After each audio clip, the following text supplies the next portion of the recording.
ಬಾಗಲಕೋಟೆ ಜಿಲ್ಲೆ ಜಮಖಂಡಿ ತಾಲೂಕಿನ ಗೋಟೆ ಗ್ರಾಮದಲ್ಲಿ ಬಾಬಾ ಸಾಹೇಬ್ ಡಾಕ್ಟರ್ ಬಿಆರ್ ಅಂಬೇಡ್ಕರ್ ಅವರ ಪಂಚಲೋಹದ ಪ್ರತಿಮೆಯನ್ನು ಅನಾವರಣ ಮಾಡಲಾಯಿತು.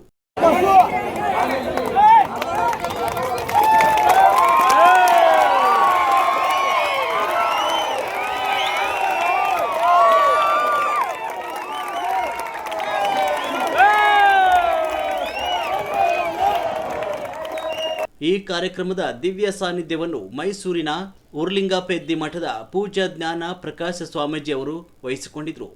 ಕಾರ್ಯಕ್ರಮದ ಉದ್ಘಾಟನೆಯನ್ನು ಬೆಳಗಾವಿ ಭಾಗ ಜಂಟಿ ಅಬಕಾರಿ ಆಯುಕ್ತರಾದ ಫಕೀರಪ್ಪ ಚೆಲುವಾದಿರವರು ನೆರವೇರಿಸಿದರು. ಮುಖ್ಯ ಉಪನ್ಯಾಸಕರಾಗಿ ನಾಡಿನ ಹಿರಿಯ ಅಂಬೇಡ್ಕರ್ವಾದಿ ಬಿ ಗೋಪಾಲ್ರವರು ಹಾಗೂ ಈ ಕಾರ್ಯಕ್ರಮದ ಅಧ್ಯಕ್ಷತೆಯನ್ನು ಜಮಖಂಡಿಯ ಮಾಜಿ ಶಾಸಕರಾದ ಆನಂದ್ ನ್ಯಾಮಗೌಡರವರು ವಹಿಸಿಕೊಂಡಿದ್ದರು.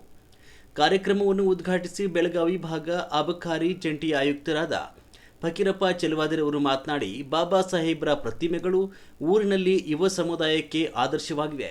ಪ್ರತಿಮೆಯನ್ನು ನೋಡಿದ ತಕ್ಷಣ ಯುವಕರಲ್ಲಿ ಸ್ಫೂರ್ತಿ ಹುಟ್ಟಿಕೊಳ್ಳುತ್ತದೆ ಅಂತ ಹೇಳಿದರು. ಇವತ್ತು ಈ ಒಂದು ಕಾರ್ಯಕ್ರಮ ಇಷ್ಟೊಂದು ಅದ್ದೂರಿಯಾಗಿ ಮಾಡಿರುವುದು ತುಂಬಾ ಸಂತೋಷದಾಯಕವಾದಂತಹ ವಿಷಯ. ಈ ಪಂಚಲೋಹದ ಈ ಒಂದು ಪುತ್ಥಳಿಯನ್ನು ನಮಗೆ ಸ್ವಾತಂತ್ರ್ಯ ಸಿಕ್ಕ ಮೇಲೆ ಸುಮಾರು 75 ವರ್ಷಗಳ ನಂತರ ಈ ಊರಲ್ಲಿ ಸ್ಥಾಪಿಸಿರುವುದು ತುಂಬಾ ಹರ್ಷದಾಯಕವಾದಂತಹ ಒಂದು ವಿಷಯ ಅಂತ ನಾನು ಹೇಳ ಬಯಸ್ತೇನೆ. ನಾನು 1985ರಲ್ಲಿ ಧಾರವಾಡದಲ್ಲಿ, ನಾನು ಹಳ್ಳಿಯಿಂದ ಧಾರವಾಡಕ್ಕೆ ಹೋದಾಗ ಮೊದಲಿಗೆ ನೋಡಿದ್ದು ಅಂತಂದ್ರೆ ಧಾರವಾಡದಲ್ಲಿ ಅಂಬೇಡ್ಕರ್ ಪುತ್ಥಳಿ. ಆ ಅಂಬೇಡ್ಕರ್ ಪುತ್ಥಳಿ ನಮಗೆ ಎಷ್ಟು ಮೋಟಿವೇಟ್ ಮಾಡಿತು ಅಂದ್ರೆ, ನಮಗೆ ಎಷ್ಟು ಒಂದು ಜಾಗೃತಿಯನ್ನು ಮೂಡಿಸ್ತು ಅಂದ್ರೆ, ಇವತ್ತು ಅವಾಗಿನ ಕಾಲದಲ್ಲಿ ಅಂಬೇಡ್ಕರ್ ಬಗ್ಗೆ, ಅಂಬೇಡ್ಕರ್ ಚಿಂತನೆ ಬಗ್ಗೆ, ಈ ಜಾಗೃತಿ ಬಗ್ಗೆ ಅಷ್ಟೊಂದು ಅರಿವು ಇರಲಿಲ್ಲ. ಈ ಪುತ್ಥಳಿನೇ ನಮಗೆ ಯಾವ ರೀತಿಯಾಗಿ ಸ್ಫೂರ್ತಿ ಕೊಟ್ಟು, ಯಾವ ರೀತಿಯಾಗಿ ನಾವು ಅಂಬೇಡ್ಕರ್ ಅವ್ರನ್ನ ತಿಳ್ಕೊಂಡೇವಿ, ಯಾವ ರೀತಿಯಾಗಿ ನಾವು ಜೀವನದಲ್ಲಿ ಮೇಲೆ ಬಂದ್ವಿ ಅನ್ನೋಕೆ ಮುಖ್ಯವಾದಂತ ಒಂದು ಪುತ್ಥಳಿ ಅಂದ್ರೆ ಕಡಿಮೆ ಆಗಲಾರದು ಅಂತ ನಾನು ಬಯಸ್ತೇನೆ. ಮಕ್ಕಳು ಕೂಡ ಚಿಕ್ಕಂದಿನಿಂದಲೇ ಈ ಅಂಬೇಡ್ಕರ್ ಪುತ್ಥಳಿಯನ್ನು ನೋಡ್ಕೊಂತ ನಾವು ದಿನ ಬೆಳೆದ್ರೆ ನಿಜವಾಗ್ಲೂ ನಮಗೆ ತಿಳಿತದೆ ಏನು ಅಂಬೇಡ್ಕರ್ ಅವರ ಆದರ್ಶ ಏನು, ಅವರ ಹೋರಾಟ ಏನು, ನಾವು ಯಾವ ರೀತಿಯಾಗಿ ನಮ್ಮ ಜೀವನವನ್ನ ನಾವು ಮಾರ್ಪಾಡಿಸ್ಕೊಳ್ಬೇಕು ಅನ್ನೋದು ನಮಗೆ ಮುಂದೆ ಬರ್ತದೆ. ಆ ರೀತಿಯಾಗಿ ಅಂತೂ ಈ ಗೋಟೆ ಗ್ರಾಮದಲ್ಲಿ ಅಂಬೇಡ್ಕರ್ ಸರ್ಕಲ್ ನಲ್ಲಿ ಪಂಚಲೋಹದ ಏನು ಒಂದು ಪುತ್ಥಳಿಯನ್ನು, ಅಂಬೇಡ್ಕರ್ ಪುತ್ಥಳಿಯನ್ನು ತಂದು ನೆಲೆಸಿದಿರಿ. ಇವತ್ತಿನಿಂದ ಇಲ್ಲಿ ಈ ಗ್ರಾಮದಲ್ಲಿ ಇರ್ತಕ್ಕಂಥ ಈ ಜನತೆ, ಈ ಯಂಗರ್ ಜನರೇಷನ್ ಅಂತಾರಲ್ಲ ಮಕ್ಕಳು, ಅವರಲ್ಲಿ ಈ ಜಾಗೃತಿ ಖಂಡಿತವಾಗಿಯೂ ಮೂಡ್ತದೆ. ಇನ್ನು ಈ ಕಾರ್ಯಕ್ರಮದ ಮುಖ್ಯ ಉಪನ್ಯಾಸಕರಾಗಿ ಆಗಮಿಸಿದ ಹಿರಿಯ ಅಂಬೇಡ್ಕರ್ವಾದಿ ಬಿ ಗೋಪಾಲ್ರವರು ಮಾತನಾಡಿ, ಇವತ್ತು ನಾವೆಲ್ಲರೂ ಬಾಬಾ ಸಾಹೇಬರಿಗೆ ದ್ರೋಹವನ್ನು ಎಸಗುತ್ತಿದ್ದೇವೆ. ನಾವು ಬಾಬಾ ಸಾಹೇಬ್ರ ಅಭಿಮಾನಿಗಳಾಗಿದ್ದೇವೆ. ಬಾಬಾ ಸಾಹೇಬರಿಗೆ ಅಭಿಮಾನಿಗಳಿಗಿಂತ ಅನುಯಾಯಿಗಳು ಬೇಕಾಗಿದ್ರು ಅಂತ ಹೇಳಿದರು. ಈ ಕಾರ್ಯಕ್ರಮದಲ್ಲಿ ನಂದೊಂದು ತಕರಾರಿದೆ. ನೀವು ಬಂದಿರೋರು ಯಾರು ಕೂಡ ನೋಡಿ, ಆ ಹುಡುಗಿರು ನೋಡಿ, ಹಲೋ, ಏನಕ್ಕೋಸ್ಕರ ಬಂದಿದ್ದೀರಿ ನೀವು? ಫೋನಲ್ಲಿ ಮಾತಾಡಿ, ಅಲ್ಲಿ ಯಾರೋ ಮಾತಾಡ್ತಾರೆ, ಅವ್ರಿಗೆ ಡಿಸ್ಟರ್ಬ್ ಮಾಡಾಕ. ಈಗ ಅವ್ರನ್ನ ಮೈಸೂರಿಂದ ಕರೆಸಿದ್ದೀರಿ, ನನ್ನ ಬೆಂಗಳೂರಿಂದ ಕರೆಸಿದ್ದೀರಿ. ನೀವು ಮಾತಾಡ್ಕೊಂಡು ಕುಂತ್ಕೊಂಡ್ರೆ ನಾವಾದ್ರೂ ಯಾಕೆ ಮಾತಾಡ್ಬೇಕು? ತಕ್ಷಣ ಯಾರ್ಯಾರು ಫೋನ್ಗಳಲ್ಲಿ ಇಟ್ಕೊಂಡಿದ್ದೀರಿ ತಕ್ಷಣ ಸೈಲೆಂಟ್ ಮೋಡ್ಗೆ ಹಾಕಿ, ಇಲ್ಲಾಂದ್ರೆ ಆಫ್ ಮಾಡಿ 1 ಅವರ್. ಅಂಬೇಡ್ಕರ್ ಸ್ಟ್ಯಾಚ್ಯೂ ಇಡೋದಂದ್ರೆ ಡ್ಯಾನ್ಸ್ ಮಾಡೋದು, ಹಾಡಾಡೋದು ಮಾತ್ರ ಅಲ್ಲ. ಅಂಬೇಡ್ಕರ್ ಸ್ಟ್ಯಾಚ್ಯೂನ ಯಾಕೆ ಉದ್ಘಾಟನೆ ಮಾಡಿದ್ದೀವಿ ಅಂತ ನೀವು ಪ್ರಶ್ನೆನೂ ಹಾಕೋಬೇಕು, ಉತ್ತರನೂ ಪಡ್ಕೋಬೇಕು. ಅಂಬೇಡ್ಕರ್ ಸಾಹೇಬರು ಬದುಕಿದ್ದಾಗ ನನ್ನ ಪುತ್ಥಳಿಯನ್ನ ಎಲ್ಲೂ ಕೂಡ ಇಡಬಾರ್ದು ಅಂತ ಹೇಳಿದ್ದಾರೆ. ಭಗವಾನ್ ಬುದ್ಧರು ಕೂಡ ಹೇಳಿದ್ರು, ಅಂಬೇಡ್ಕರ್ ಸಾಹೇಬರು ಹೇಳಿದ್ದಾರೆ. ಆದ್ರೂ ಕೂಡ ಪುತ್ಥಳಿಗಳನ್ನು ಇಡ್ತಾ ಇದ್ದಾರೆ. ಉದ್ದೇಶ ಏನು? ಆ ಪುತ್ಥಳಿಯನ್ನು ನೋಡಿಕೊಂಡು ನಾವು ಕೂಡ ಅಂಬೇಡ್ಕರ್ ದಾರಿಯಲ್ಲಿ ಹೋಗ್ತೀವಿ ಅಂತ ಹೇಳೋದಕ್ಕೆ ಪುತ್ಥಳಿಯನ್ನೇ ಇಡ್ತಾ ಇರೋದು, ಹೌದಲ್ವಾ? ನೀವು ಕಾರ್ಯಕ್ರಮದಲ್ಲಿ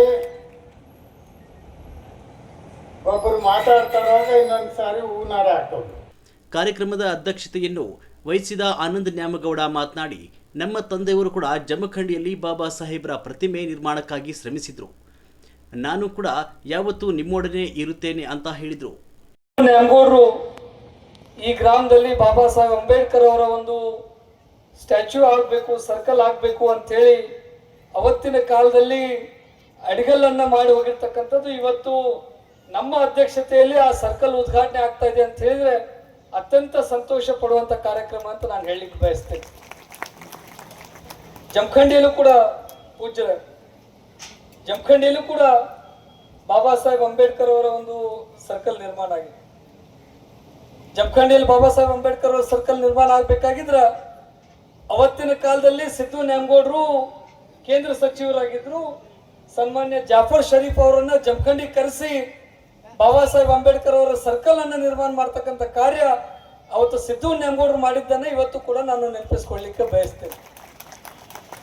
ಕಳೆದ ಬಾರಿ ನಾನು ಶಾಸಕನಾಗಿ ತಮ್ಮ ಸೇವೆಯನ್ನು ಸಲ್ಲಿಸ್ತಕ್ಕಂಥ ಸಂದರ್ಭದೊಳಗ ಜಮಖಂಡಿಯಲ್ಲಿರುವಂಥ ಬಾಬಾ ಸಾಹೇಬ್ ಅಂಬೇಡ್ಕರ್ ಅವರ ಸ್ಟ್ಯಾಚ್ಯೂ ಸರ್ಕಲ್ ಏನಿತ್ತು ಬಹಳ ಸಣ್ಣದಾಗೈತಿ, ಅದನ್ನ ಇನ್ನಷ್ಟು ಅಗಲ್ ಮಾಡಬೇಕು. ಜಯಂತಿ ಕಾರ್ಯಕ್ರಮಗಳು ಬಂದಾಗ ಒಂದು 10-20 ಜನ ಸರ್ಕಲ್ ಮೇಲೆ ಹತ್ತಿ ಬಾಬಾ ಸಾಹೇಬ್ ಅಂಬೇಡ್ಕರ್ ಅವರ ಒಂದು ಸ್ಟ್ಯಾಚ್ಯೂಗೆ ಒಂದು ನಮನ ಸಲ್ಲಿಸಲಿಕ್ಕೆ ಅವಕಾಶ ಮಾಡಿಕೊಡ್ಬೇಕು ಅಂತ ಹೇಳಿ ಆ ಒಂದು ಸರ್ಕಲ್ ಅನ್ನು ನವೀಕರಣ ಮಾಡ್ತಕ್ಕಂಥ ಕಾರ್ಯವನ್ನು ಕೂಡ ನಮ್ಮ ಕಾಲದಲ್ಲಿ ನಡೆದಿದ್ದು ಕೂಡ ಅತ್ಯಂತ ಸಂತೋಷದ ಸಂಗತಿ ಅಂತ ನಾನು ಈ ಸಂದರ್ಭದಲ್ಲಿ ಹೇಳಲಿಕ್ಕೆ ಬಯಸ್ತೇನೆ.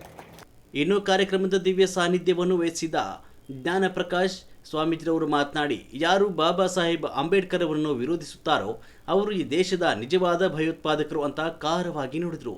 ಕಾರಣಕ್ಕೆ ಏನು ಬಾಬಾ ಸಾಹೇಬ್ ಅಂಬೇಡ್ಕರ್ ಅಂದ್ರೆ ನಾವು ಅರ್ಥ ಮಾಡ್ಕೋಬೇಕು, ಇಡೀ ಭಾರತ ದೇಶದ ಇವತ್ತೇನು ನಮ್ಮ ದೇಶ ಇದೆ, ನಮ್ಮ ದೇಶವನ್ನು ರಕ್ಷಣೆ ಮಾಡ್ತಕ್ಕಂಥದ್ದು ಯಾವ ಕಾಂಗ್ರೆಸ್ ಪಕ್ಷನೂ ಅಲ್ಲ, ಬಿಜೆಪಿ ಪಾರ್ಟಿನೂ ಅಲ್ಲ, ಯಾವ ರಾಷ್ಟ್ರೀಯ ಪಕ್ಷಗಳು ಅಲ್ಲ.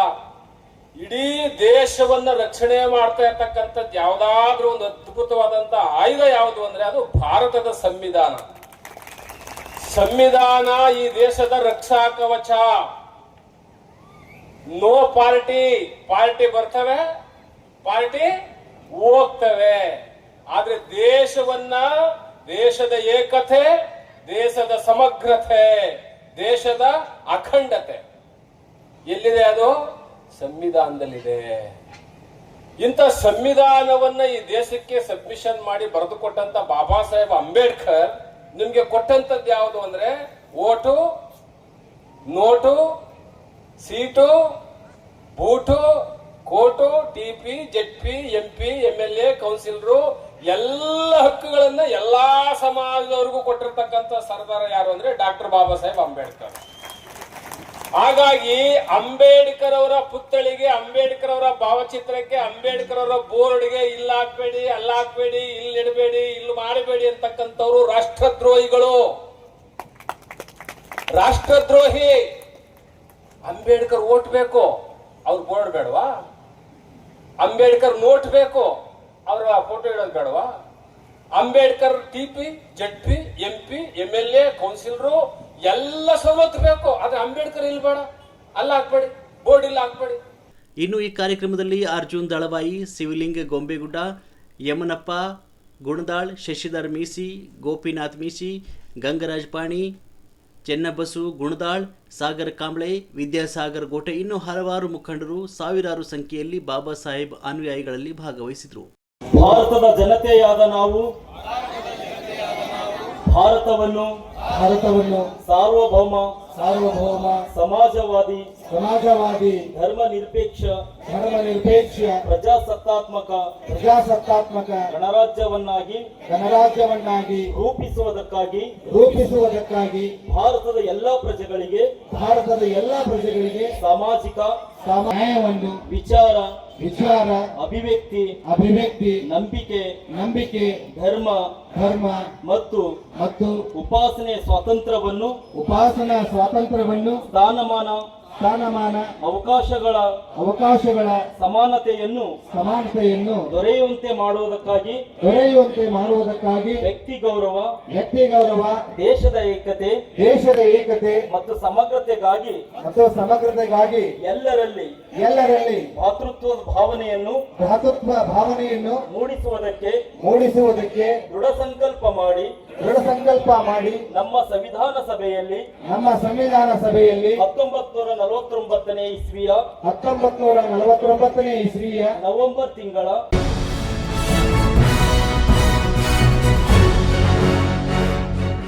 ನಿರ್ಭೀತಿ, ನಿಷ್ಪಕ್ಷಪಾತ, ನಿಖರವಾದ ಸುದ್ದಿಗಳಿಗಾಗಿ ನೀವು ನೋಡ್ತಾ ಇರಿ ಯುಕೆ ಟಿವಿ ಕರ್ನಾಟಕ.